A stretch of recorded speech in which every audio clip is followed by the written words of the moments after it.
What do you think it takes to overcome devastating loss and still rise to the top of the world? In this episode, I sit down with Paralympic gold medalist and world champion snowboarder Brenna Huckaby. And I loved this conversation because just at 14 years old, she lost her leg to cancer. And what followed was an extraordinary journey through grief, grit, identity, as well as mental health. From ADHD and Pmdd to postpartum anxiety and battling discrimination on the world stage, Brenna shares a raw, powerful look at what resilience looks like and what it really means to fight for your future. This episode will leave you accidentally inspired. And if you found this episode helpful, don't forget to like, comment, share, and subscribe to help spread the message of today's guest. It's time for confession. Brenna, welcome to the show. I'm really excited to have a chat to you, but you are a 3-time snowboarding Paralympic gold medalist, 5-time world champion, and a fierce advocate for disability inclusion. But behind those incredible achievements is a pretty powerful story. So can you take us back and share how this journey began? Yeah, I'm super excited to be here and to just share a different part of my story that I don't think I've talked so much about. But before we get into that, I guess we should share how, I even got here. So I'm from the United States and I'm from Louisiana, which is like at the very bottom. There's no snow, there's no mountains. And I had 2 legs growing up for most of my life, and I did gymnastics. And gymnastics was my passion. It was my future. My goal was college scholarship, and I was on the path to getting there. But then when I was 14, I developed this knee pain, and it was osteosarcoma bone cancer. And with bone cancer, the only way to completely get rid of it is amputation along with chemotherapy. And so, I should pause. Surgery, most commonly amputation, but there are other surgeries that you could get. I could not get them because of the way that my cancer was. So amputation was my only option. And then, at 14, lost my leg and lost gymnastics, my future, my friends, everything that I knew about life, and had to figure out how to pick up the pieces. And that's where my journey shifted. And I found the mountains and snowboarding and all of that. How does you go through the mental challenge at the time? You're being 14, you have this cancer diagnosis, you have a leg amputation. That's a really big deal for anyone, let alone a 14-year-old. Can you mentally walk us through what was going through your mind at the time and how you actually navigated the loss of losing your leg? I don't know. It was obviously huge and a big thing to go through at such a young age. My biggest focus though was just survival. And I don't think my brain fully conceptualized the fact that once I had an amputation, my life was going to look different. It was almost like I had segmented out my cancer journey as okay, I'll do chemotherapy and then the chemo or the cancer will be gone. I'll do amputation. It'll for sure be gone. And then my life will be back to normal. There was so much going on that I never processed that, wait, no, nothing will be the same until I was out of it. And that was a rock bottom of sorts where I just needed to figure out who I was and what I wanted my future to look like, which is a heavy ask at 14. And I honestly have no idea how I did it. I just knew if I didn't do something different than lying on the couch, hoping things would change for me on its own, I don't think I would be alive here today. So it was like survival. It sounds like obviously sport, you were an elite gymnast prior to having this diagnosis and leg amputation. So sport was always something that was really important to you. So was it just a natural progression then to sort of get into the snowboarding side of things because it was seemed like a value to you? Yeah, exactly. I did like a values list basically at some point, and I was like, what do I care about? If I can't have gymnastics, what can I have? And I did try to go back to gymnastics. It was just, you work so hard to get so far, and then you're basically back at the beginning with no real idea of how far you can go with one leg. And for me, it was too much, and I didn't love it the same way to put that time into it. So I needed to figure out, what did I like about gymnastics? What was it? Was it, being the movement? Was it the mental game? And so it took me a while to figure out that it was the adrenaline and like the mental aspect of gymnastics. But I did try some other sports like wheelchair tennis, running, and swimming. And yeah, they kind of bored me a little bit. And then I went on a rehabilitation ski trip with my hospital where I tried snowboarding for the first time. And it was like a light switch, a big aha moment of like, oh no, this is badass and really scary and dangerous. And I'm really bad at it, but I think I can be good and I'm hooked. With losing the leg at a young age, like, so I'll give you an example. When I was 9, I had like a tumor on my spine. It wasn't cancer, but it was a bacterial infection. No one knew what it was. It was the 7th case at the time in the world. And I thought I was okay up until about 2 or 3 years ago. And I'm in my mid 30s now. And I realized, oh my goodness, I didn't realize, because I was in a hospital for about 2 years on and off. And I had a ripple effect with health issues following it for the rest of my life. And I didn't really realize at the time how significant that had actually impacted me and shaped the way that I was behaving. When you say that when you were 14, like amputation, weren't thinking about it, has it shown up later in life where it's something you've had to now start to process? That's such a great question because I feel like people don't think about that. When you go through any kind of medical issue, especially one that takes a long time to get through, they don't think about the fact that well, it was deeply traumatic and, you're in survival mode and you're trying to pick up the pieces. And so you don't process it till later. But also like, oh no, I lost my thought. I'm also very ADHD. I am so sorry. Me too, Okay. don't you worry. I Okay. think I think that's why I get you, because I was like, Okay. she operates the same way as I do. So don't Yeah, worry. okay, good. Yeah, I do that because like you said something in there that like totally hit me because oh yeah, like the other thing, health issues, the reoccurring and different, and maybe even sometimes for me it's fear that the cancer may come back or I'll have a different cancer from the treatment, or like I have a lot of autoimmune issues. I think we're not even sure what they are. Everything is idiopathic. We no real cause, but like the, once you finish it, whether it's cancer or not, like it's not just over. And I don't think people really realize that or think about that unless they've gone through it or have seen someone go through it. So the physical aspect, I'm still going through navigating, trying to just not let it consume me and make me, afraid. But I would say when I was around 22 to 24, so about 2 years, I really had to confront the mental trauma that I went through with going through cancer. So it showed up when I was about 22. Do you like the term cancer survivor, or is it something you do not resonate with? It doesn't bother me. I don't really actually, you know what? I've never really thought about it, but my gut reaction in this moment is it doesn't bother me. What was it about the snowboarding then? Like, you moved from gymnastics to snowboarding. So you said, was it something you just naturally were like, I like this, I think I could be good at this, and it became not just a sport, it became a lifeline, like some way to channel your energy? Yeah, exactly. And like it was I've always said that I really like challenges, and I believe that's true. And something with snowboarding was so difficult, but like deep down I fully believed I could do it.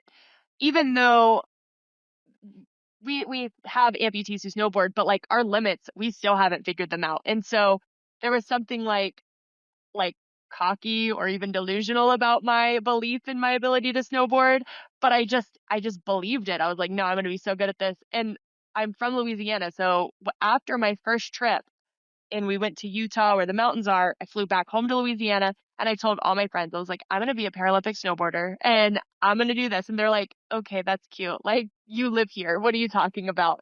But then, well, here we are. Oh, it's for me, it's the mindset. Like, you've got 50-50. Some people who are going to lose their leg and go through cancer are going to recoil or retract a little bit in life and not necessarily thrive. It's really fascinating to me that you were able to have this different mindset in terms of going into snowboarding. Like, I'm going to become a Paralympian, I'm going to do this. Was that something that's always been innately built into you, do you think? I think so. Yeah, I would say so because even with gymnastics, I'm tall. So now when I did gymnastics, I was like 5'6", but I'm almost 5'9" now. And so being a really like that's very tall for a gymnast. And everybody would always tell me like you're too tall to do gymnastics. Like this is gonna get you're just wait, you're gonna get to the part where it's way too hard. And I would always just be like, okay, yeah, that bothers me, but at the same time, watch me. Like I'm gonna prove to you that I don't need to be a certain body size. And I think that is what carried me through my amputation and even today. I will say though, I did try to recoil and I did for a little while. Um, but my family, they were like they weren't used to seeing me that way and they kind of gathered around. We had this whole intervention. It was terrible, but it got me up and off the couch and started using my prosthetic. That was one thing I didn't want to do. It was clunky and painful and difficult and I would fall all the time and it's kind of embarrassing just the falling and just relearning how to walk. I felt like gangly. It just didn't feel right. Um, and so that intervention, they basically forced me to get up, start making my own food. They wouldn't get me things anymore when I would ask. I had a jazzy wheelchair. They donated that to somebody else. So I don't know where I would be without my support system, like giving me that push to get up again. But once I was up, it was like my old self again and just picking up the pieces and seeing how far I could go. I mean, you became a world champion within 2 years of starting the sport. So are there any, I know people are going to be wondering, they're like, what did she do? What were the habits? What were the tricks? Like, was there like a daily routine or like a way that you were talking to yourself internally? Like, what were the things that got you to, 2 years is quite exceptional to go, from where you were to world champion. Like anyone would be like, how did she do it? Yeah. I would say like my gymnastics background played a huge role. Like I picked up snowboarding so quickly and like that is a blessing. I also had really great coaches who saw that I picked up snowboarding so easily and they were like, you are basically like the perfect athlete to mold because you're coachable and we can like you're picking it up quick, you're coachable and we can like not we can build you to not have bad habits because so many athletes come in with bad habits in snowboarding and they have to like train those out. So my progression was really quick because I was a blank slate and I had really great coaches.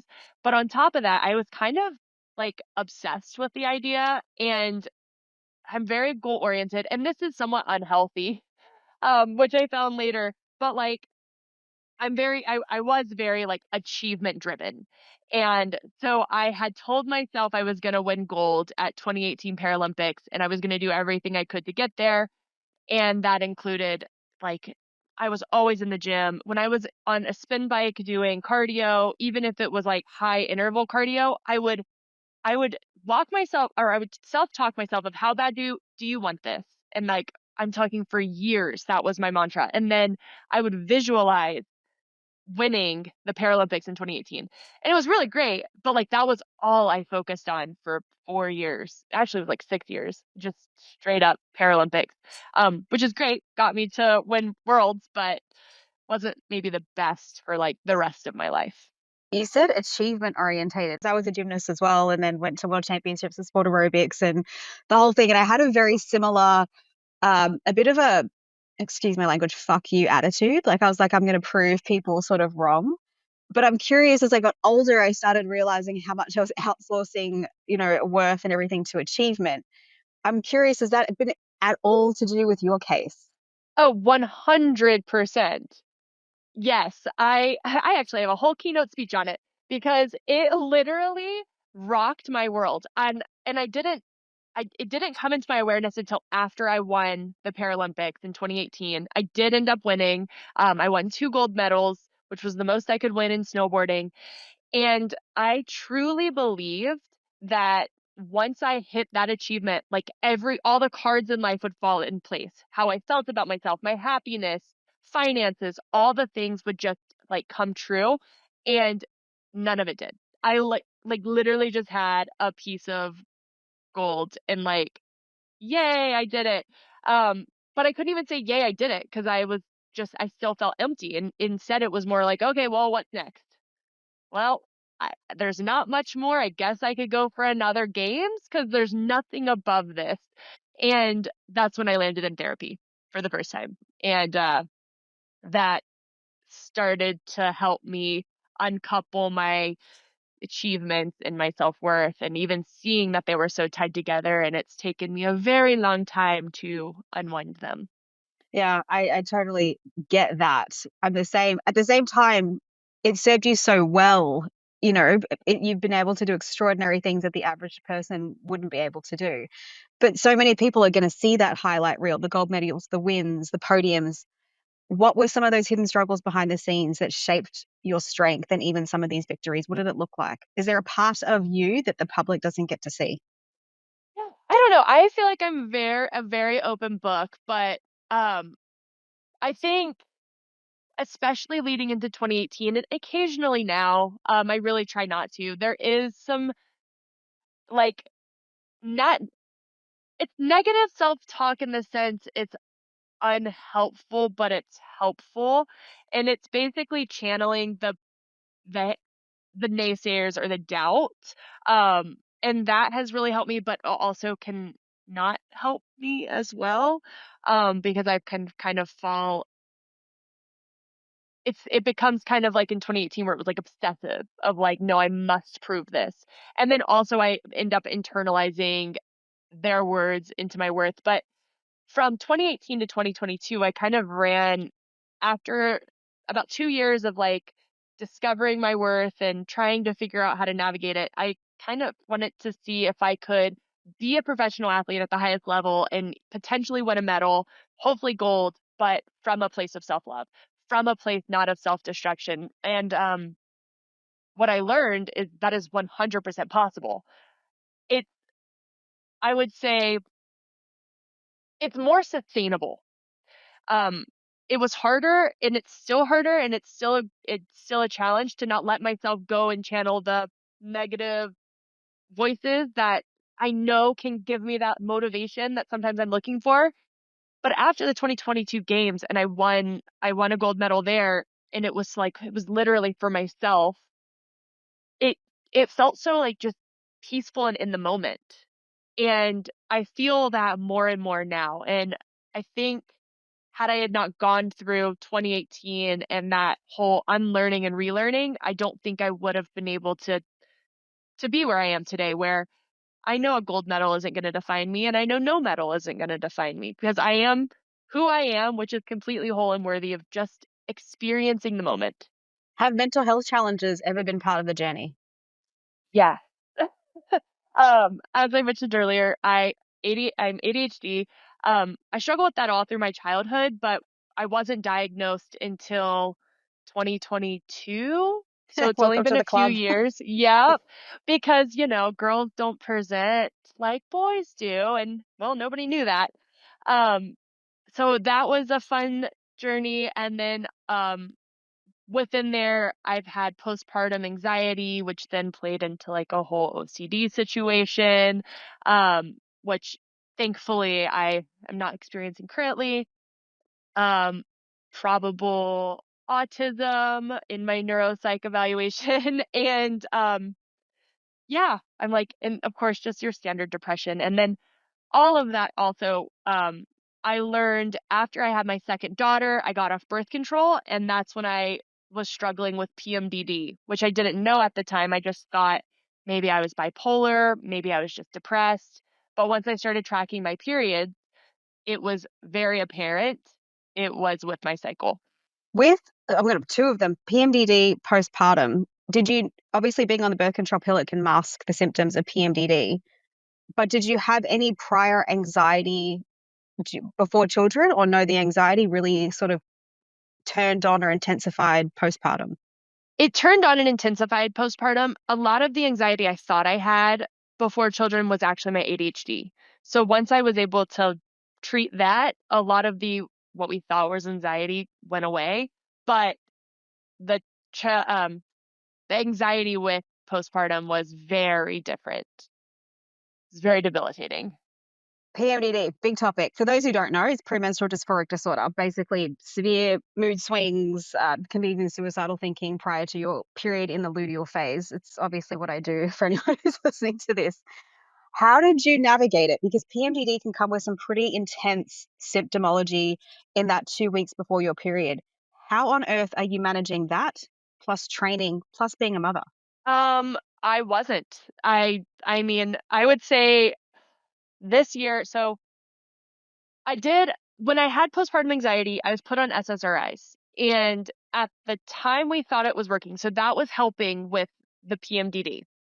Unfortunately, it messes up my brain chemistry in other ways, which is very negative for me. So I can't take any SSRIs.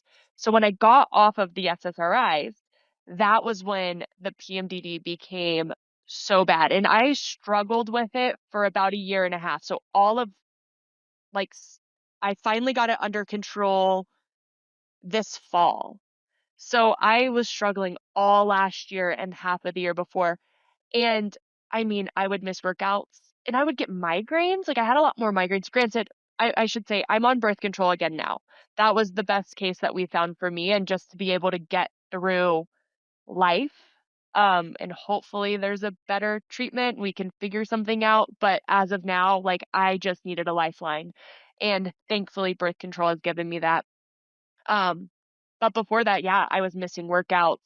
It was hard to get out of bed when I was on the road competing. It was a nightmare. I mean, even when I was home, like I remember like crying to my husband. I'm like, I just want to like shave my head, leave all of you people, and like never return.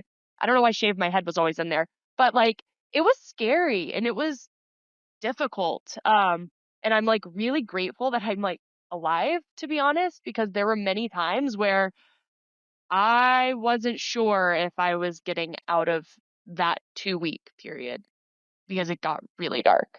Oh yeah, it can be. As I said, I have someone who had a very extreme case. I had multiple attempts when I was younger due to PMDD. I don't have PMDD anymore, but I know the extent of the severity of how deep and dark it can go. Were you someone who experienced more of the anxiety side or the depression side, or was it a bit of both? It was a bit of both, but a lot of depression. So what else did it look like for you in terms of, you've mentioned like it was obviously challenging. You wanted to shave your head. I've had that thought Yeah, as well, yeah. trust me. Yeah. What else did it look like? Like, were you able, you said you missed workouts, but were you still able to find a little bit of energy to train? How did PMDD show up for you? Yeah, I mean, I was able to find a little bit of energy to train, but it was a slog. And even when I was in the gym, it wasn't productive. Um, and it was so confusing because I just kept telling myself, like, there's no reason for it. And even when I had a doctor tell me, like, oh, this is PMDD, like, it still just didn't feel real because it's not something super widely known and talked about and even honored and respected. So I didn't fully honor it and respect it for myself. And yeah, it was just I one of the big things I think too was energy. Low, low, low energy. And that was I think that's like the biggest thing. The depression's also awful, but the energy was so bad. And like it's hard because I'm in such a great place now. And so I'm like, oh no, what was it like back then? I don't want to go back there. I totally hear you on that. That fear of ever returning to those pretty dark places. Did you ever have, obviously ADHD and PMDD also can go very much hand in hand. It's not always the case, but high prevalency, right? Did you have an element of shame or embarrassment around the PMDD, even the ADHD? Oh, absolutely. Oh, I will. Okay, so when I was in a meeting with my team, my snowboard team, and our one of our strength and conditioning coaches, I had brought up he was doing like a whole presentation about how the body and performance and this was when I was really struggling with PMDD, and I raised my hand and I was like, okay, this is great because it was about like men basically. And I was like, this is all great, but like, what about women in our cycles? Because something I've noticed is I'm having like energy here and then no energy here, and I'm unable to do this. And, that's 2 weeks that I'm unable to perform. And then I get a huge burst of energy. I was going to say, once my period starts, I am a whole new woman. I am so happy I can get everything done. And then just like that, I'm back to the bottom. And his response was, oh, he got really like weird and he was like, oh, I don't know, maybe I can put you in the direction of somebody else who takes care of that. And I'm like, why don't you know? Like you are coaching women. Like, hello. So I kind of started I didn't fully shut down, but I just took control of my own body at that point and resources. And I think that's probably when I found your page of like just I'm like, I'm done. I'm done relying on like the people in my life. Like I'm going out and figuring this out for myself. And that's when I started to like take care of myself, look for how can I not have to experience this all the time. Um, I don't have shame now though. I hear you. I used to be the same. Many, like 10 years ago, I would stop going to events, and like my husband now would go to events and I wouldn't go, I wouldn't show up, and he'd have to make up an excuse all the time for me because I was so embarrassed. And when you'd ever tell anyone I'm feeling this way, they'd be like, oh, like you mean like bad PMS, and it was just so unrelatable and you felt so alone. So I know, and look, there are millions of women being diagnosed with PMDD. That it's just escalating at a pretty high rate, probably twofold. There's a couple of reasons, but it's interesting because I do notice that a lot of women carry a lot of shame, embarrassment, because they feel like something's wrong with them and that they won't be understood. So I think it's pretty heartbreaking. So I think good on you for going out Yeah. and being able to talk about it. Yeah. And like that's something that like, a good point. If you've never experienced it or maybe even seen someone like most things, I guess, um, people can't really grasp how debilitating it is and how bad it gets. It's I'm sure like PMS is terrible. I mean, I'm sure, but like just imagine it that much worse, right? Like, and I think that's hard for people to understand. And I mean, I'm so lucky they don't, because it is not something I wish on literally anyone. What about the postpartum? Did you have postpartum with both kids? And then how long did it take you to move through that postpartum period where you might have had the depression?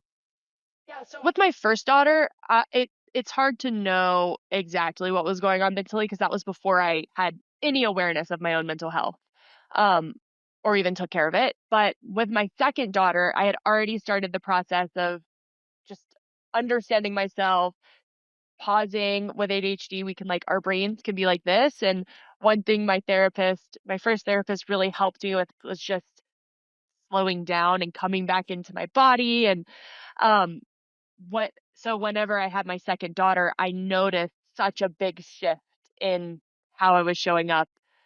And I was really scared to bring it up to my doctor because so I had my second daughter in 2020 and she in January. So she was a few months old when shutdown hit and everybody was like clearing out the grocery stores here. And I started to get like really panicked that like people were gonna break into our apartment and like steal our food. And so that like bad. I would be like scheming ways to like protect our windows. It was wild. We lived up not on the first floor. Like I don't know who would be coming in. Um, but like I was convinced that like we needed to protect ourselves. And then I would have flashes of like we lived upstairs and like of just throwing the baby carrier down the stairs in my brain, right? I didn't do it and I wouldn't, but like I was so scared to bring that up to my doctor because I'm like, is she gonna try and take my children away from me? Or like I know I'm not gonna do it, but it's scaring me that I'm even seeing this. Um, and so I swallowed my fear and I did bring it up. I think it was like a light version of that, but um that's when she put me on the SSRIs, which did help. I didn't know it was causing other damage at the time, but it did help for what I needed it for, and it was pretty quick once I started the medication. I'm curious, what were the side effects that you had with SSRIs? So my bipolar runs in my family, and like bipolar one, and so I don't have bipolar one or two, but I have a secret third option, which I didn't know was a thing. It basically it can put me into mania. Certain medications can cause mania for me, because of the bipolar family history, and so I was hypomanic for like 2 years of my life, and I had no idea, and it was in and out, which was fine for me. I spent like a lot more money than I normally do, and I thought I was amazing. But it was not sustainable or good for my relationships or anything else. And once I stopped my SSRIs, that's when we were like, oh. And then that's when I got hit with PMDD. So it was kind of a lot at once, but that's when we started to like piece together the SSRIs weren't good. Then with when I started to see a doctor for PMDD, we tried the short-term SSRIs, and every time I took those, I would get hypomanic. And so we were like, oh yeah, I can't take these at all. Um, yeah. You're definitely a fighter. I'll give you that. You fought to be in the Paralympics against policies that initially excluded you based on your level of impairment. Can you explain what happened? Yeah. So in okay, leading into the Paralympic Games, and this is like super long story short. I'm going to do the best I can. Um, but the Paralympics are made up of different categories per disability. So in snowboarding, we have two for lower limb impairments, so anything below the hips, and one is like basically a below the knee amputee, so someone who's missing a foot, or an impairment similar. And then the other is above the knee. So like me, I'm above the knee amputee or an impairment similar. And so after 2018 games, we had a lot of women retire from my category, the above the knee similar class. And the Paralympic committee decided we did not have enough women to participate in our sport, basically. However, we were allowed to compete with the below the knee amputee women. So we were competing at a disadvantage, but it gave us competition, it gave us more women, and it gave us, yeah, it like gave us an opportunity. And hopefully more women with my impairment could show up and then we'd have our class back. Well, when they released the 2022 program for the Paralympic Games, we were not in it. My category, not combined, not at all, despite the fact for over a year we were competing with that category of women. And so I got a lawyer in the United States and ended up having to get a second lawyer in Germany because that's where the IPC is. And we sued on the basis of discrimination of disability because there is absolutely no reason why somebody in my category cannot compete with a below the knee category because we are at a disadvantage. Obviously, if the situation were flip-flops, there would be a different conversation, but that wasn't the case. And we won the lawsuit. I was able to compete. I won a gold medal and a bronze in that harder category. It was incredible. And now we have more women, above the knee women, in the sport. However, the IPC still doesn't think it's enough, despite, I don't agree. So the next games, I will still be with that group of women, the below the knee at a disadvantage. Um, which is hard work. But what did I say earlier? I like a challenge. Oh, you've proven it though, time and time again, that you're obviously very capable, especially using your voice, like, standing up. It's really interesting. Your willpower is extremely strong for the things that you have been through, and then even what you're just explaining now to then stand up again and be like, I'm going to use my voice for, discrimination, and I should be able to compete. And then you still prove them wrong and you win gold. Like, to me, it's just absolutely mind blowing. Did you learn anything during that process about yourself even further? Yeah, I mean, at one point, I don't remember, because a lot of people, they ask me, like, how do you do all of this? Or like, why do you do all this? Because I'm outspoken online about disability rights. I didn't have to like fight the IPC to compete. Yes, it would have been nice for myself, but it was hard. Like having to like read what a huge organization thinks about you and your disability, like that's not fun. And I just kept thinking about the future, or like the future people coming into the sport, or the little me looking at you know what's possible. And even like I've met so many kids through this journey that have become amputees, and I'm like, you deserve a place in this world. Like you deserve a place to compete, a place to feel seen and loved and valued and all of these things. And I'm going to fight like hell that you have it, because there are a lot of forces that are making sure that you don't. And I will not be one of them. And so it's, again, not easy. That's my motivation and my why. Um, but I'm also learning how to rest during all of this, because that's what I learned through the fight with the IPC is you can only do what you can in the moments that there's action required. Like otherwise you have to just rest and just be, so that you have the energy to fight when that opportunity comes up. And I really try to like continue that today, especially right now where there's a lot of desire to fight. Everything's a marathon and not a sprint, and really trying to push when I can and then rest whenever there's nothing to be done. How did you maintain belief in yourself, though, when you've got a world that has basically tried to put limits on what you're allowed to do as an athlete with a disability? Most people, again, would recoil or shy away, and you keep stepping up to the plate. So, how do you maintain such a level of belief in yourself? Yeah, I mean, I think like I had mentioned before, like there's so many times in my life where I've had to prove myself and my worth, and I just I don't know. I think the experiences that I want to have and the things I want to do are worth it to me to push for it, I guess. Like, I don't know. Who are you or anyone to tell me that I can't do something? Or like that's crazy. Like I'm going to figure that out for myself. And I also have two, daughters looking at me, and oh my goodness, they are hilarious because they're little me's.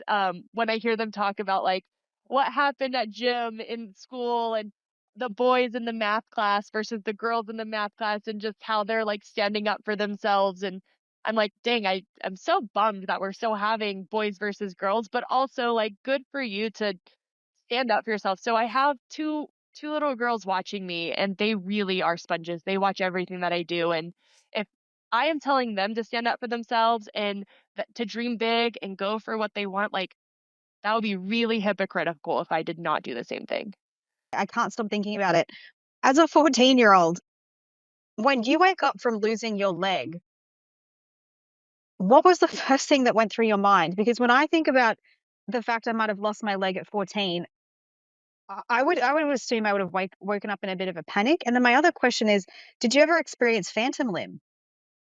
Yeah, so I I think I've just naturally been someone who like there are moments of life that are very serious that and should be respected as serious, but like not everything has to be serious. And actually, after I lost my leg, the first words that came out of my mouth were, "Its name is Dennis Quaid." I don't, well, there is a whole backstory to Quaid, but yeah, so he's Dennis Quaid, and the actor.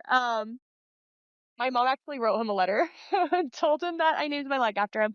So that was hilarious, and like sticks to this day. Um, and I think that's like how I approached a lot of it. It's like it is what it is. It's happened. Like you just do the next thing, as best as you can.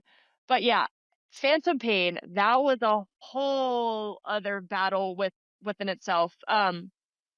Funnily enough, it didn't really kick in for me until like 3 months or so after treatment. So it like bothered and then it got bad. Um, I remember saying like it felt like I don't know this and it felt like a dog was like chewing off the bottom of my leg. It was horrible. And I ended up having a surgery I don't really actually know what they did. They did something to my nerves, put me to sleep, and that has removed the pain. I still had sensation. Anytime I think about it, I have sensation, but it doesn't really hurt me. It's rare that it hurts me. Sometimes it does, but it's rare. Yeah, I've always been fascinated. You're literally the first person I've spoken to that has actually had a limb amputated. I read an amazing book, The Brain That Changes Itself, where he spoke about these people with, these sensations and then the horrible pain that they would feel for many, many years following it, and the ability for neuroplasticity with the brain. So I was always really curious what that felt like when you don't have the limb, but it still feels like the limb is there, but there's this pain. So yeah, you've just described that perfectly. Yeah, the pain was awful. I hope to never experience that again. But the sensation really doesn't bother me. It's actually become kind of like a comfort. I don't, because like thinking about it even right now, like it feels like my foot. And it just is like I can feel the arch of my foot. I don't know. It doesn't bother me. It reminds me of what was, I guess. I don't know. What about community? Who were the people who saw you, believed in you, helped you become the woman you are today? Did you have a support system? You did mention when you were younger, your parents basically being like, do this, we're going to get on with this. Were they the people that played a really pivotal role? And are there any other people who have really supported you or have been instrumental in becoming the person you are today? Yeah, oh my goodness. If I would sit here all day to list off everybody who has impacted me and helped me on my journey, because yeah, you truly do not do anything alone. Um, when I first, so I had the whole family intervention, and then when I wanted to really make snowboarding a thing, and also, sorry, I have a cold, so my voice is kind of going in and out. But yeah, when I really wanted to make snowboarding a thing, my mom was like, she always had a dream of living in the mountains. And she had just finished nursing school. She went to nursing school when she was 40. She had just finished, and she was like, let me and you just move to the mountains. You'll finish high school and I'll get a job as a nurse. And then you'll go to college here, whatever, and I'll go back home to where my dad and my brothers are. I have two older brothers.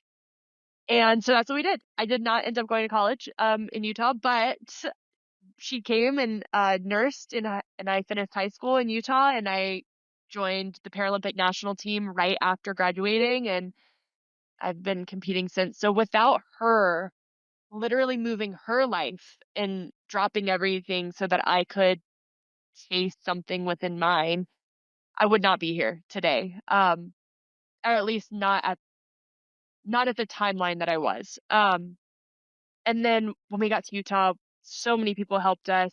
And now it's a mix between my husband's family and mine. I mean, childcare is hard to come by. So, my husband's family, they don't live here. So they're 9-hour drive away, but desperate times we will get the kids either to Utah where they live, or sometimes either my parents or theirs will come here and watch the kids when I'm gone for a really long time and my husband needs help. But yeah, the childcare village. It's a real one. We need it. We need more of it, but at least we have something.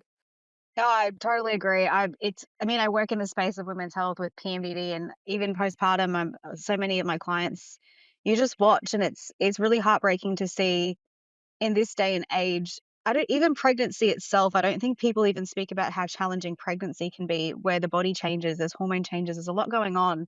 And I don't think there's enough of a support mechanism or communities like what you're mentioning for women. And that's why a lot of them can end up developing, severe postpartum following, because they're literally just doing this on their own.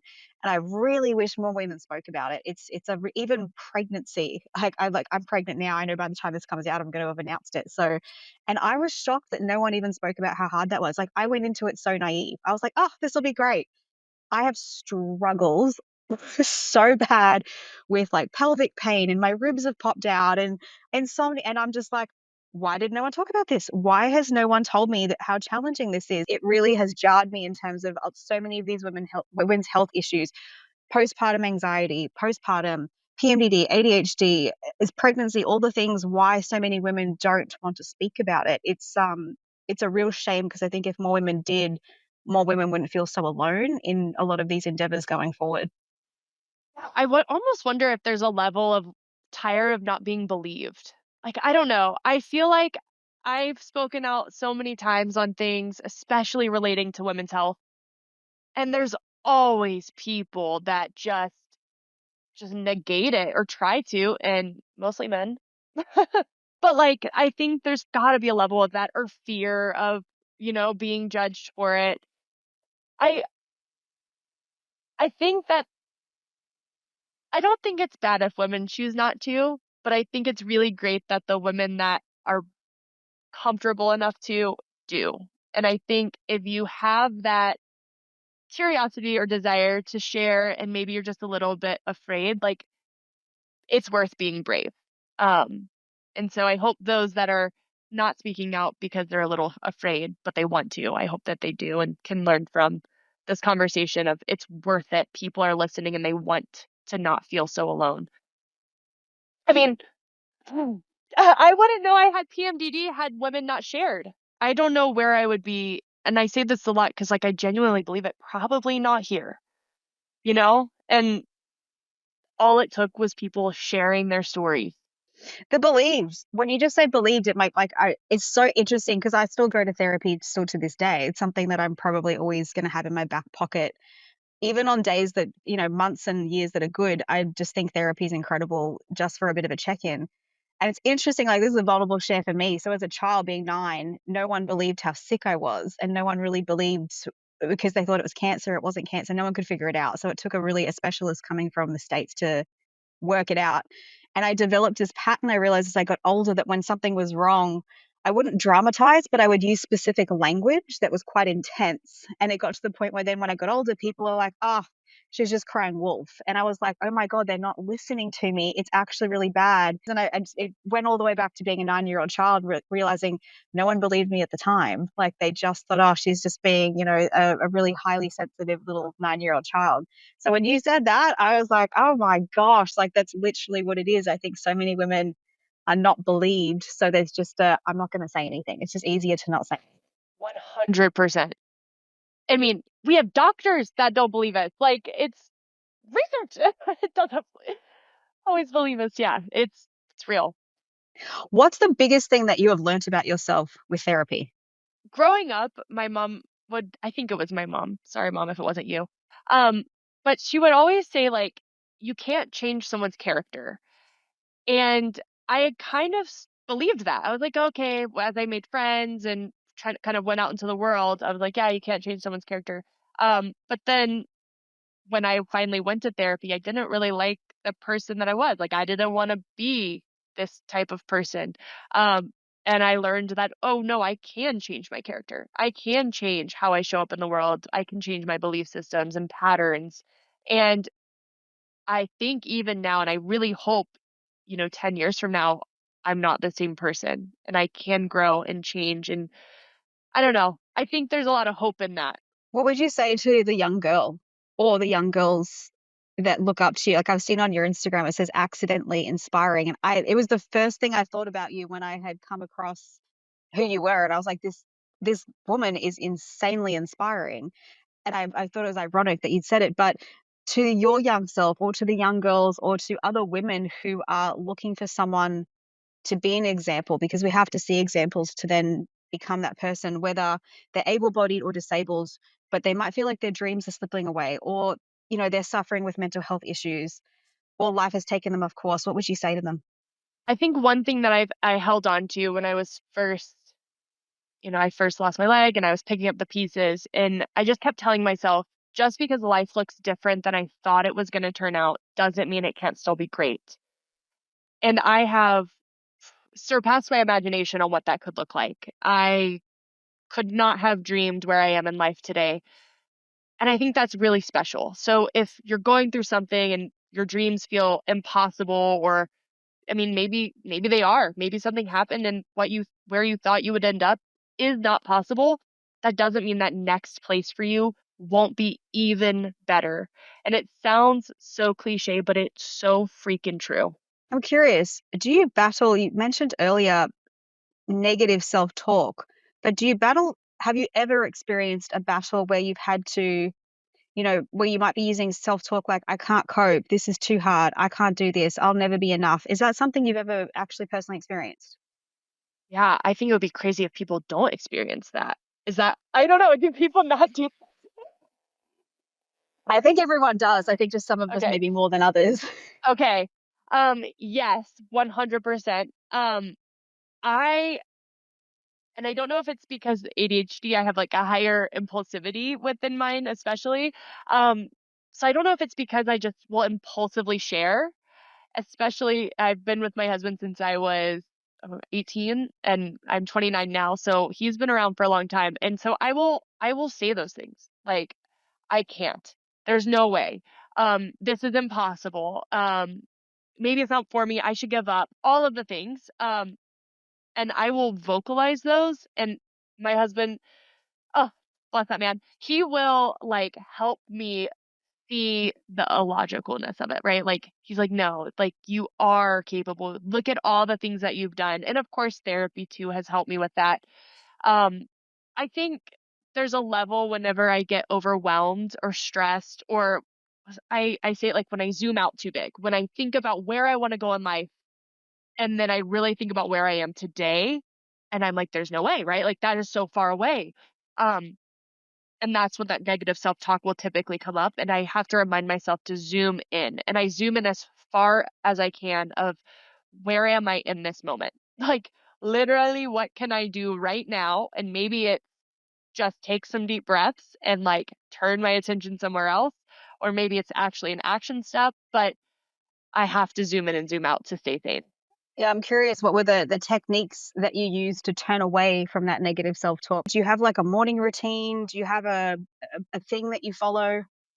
Yeah, routines never stick with me. So I don't have a routine, but I do have things that I like to go back to. So if I find myself just, I don't know, feeling overwhelmed, or overstimulated is another one. That's when I'm like, okay, I need to go do one of my things. And I do meditate. I just recently started yoga and like really moving with my breath and stuff, which is so hard. It's really hard, but that has actually like taken me out of just the spiral and the overwhelm and the paralysis. And I journal. And sometimes I don't remember where I learned this from. It was a while ago, and it was Rage Journal. And you just literally let yourself be as negative as you want, as angry as you want, whatever it is, for as long as you want. Um, and I'll do that sometimes when it's really bad, and like it actually helps because then I can go back and I'm like, oh, you process it. It's like, oh, this is the root of it. And now that I have identified that, like, A, I can handle it, and B, like I have a direction, I have a path, and I have a thing that I can quiet. Um, but yeah, journaling, meditation, now yoga. Yeah, those are the big ones. What's next for Brenna? What's next on the list? I don't know. I'm competing for or training for Italy 2026 for the games. I would love to win a medal there, but also if I don't, that does not define me. Um, so yeah, my whole goal is to just really be in the process of sharing that. So on social media. And then I started with a few other athletes, a company called Cultured, and its sole mission is to change the narrative on Paralympic sport and also make it mainstream. We got really tired of just, media companies being like, oh, well, we'll talk more about your sport if it were broadcasted, and then broadcasting companies being like, oh, we'll broadcast your sport if there were more media. And so we got to a point where we're like, you know what? We'll just be that news outlet, that one-stop shop, and also a way for athletes to control the narrative of their stories because inspiration porn or whatever we want to call it, where it's just the sad story of disability that overshadows the athletic achievements. We were like, we don't want that. A lot of us don't want that. And so how can we make sure that the athletes get to share their stories the way that they want to? And so that's what we've been doing. Is there anything that we haven't talked about today that there's on your mind or heart that you want to share? I think the biggest thing that I hope people get out of this is they're not alone. And I think I felt so alone for so long in a lot of my struggles. And also, I didn't believe myself in a lot of my struggles because I didn't think they were as bad as how other people had it, despite the fact that I was having it very bad. Um, and so, no pain is normal. And like, if you're in pain, like, you're worth healing. It's worth healing. So, yeah, I hope people know that they're not alone and they are worth just getting the help and resources that they need. I could talk to you all day. Like, you're that type of personality that I just could talk to all day long. And as you said, accidentally inspiring. It's honestly what you've done. Like, I don't think you realize the impact that you are having on other women, including myself. Like, listening to your story, listening to who you are, there are even, tidbits that I can take away for myself. So I think what you're doing is incredible, let alone the achievements that you're making and the waves that you're making for Paralympians. I'm just in absolute awe. So I hope you keep being yourself. I'm going to be rooting for you so much in 2026 and watching you on that television because I'm hoping it's going to be Thank you. televised everywhere for all of us to see. But thank you for sharing your story with us today and for your time. It's been much appreciated. Yeah, thank you for giving me a place to share it. These topics are not necessarily the lightest ones but they need to be told. So thank you.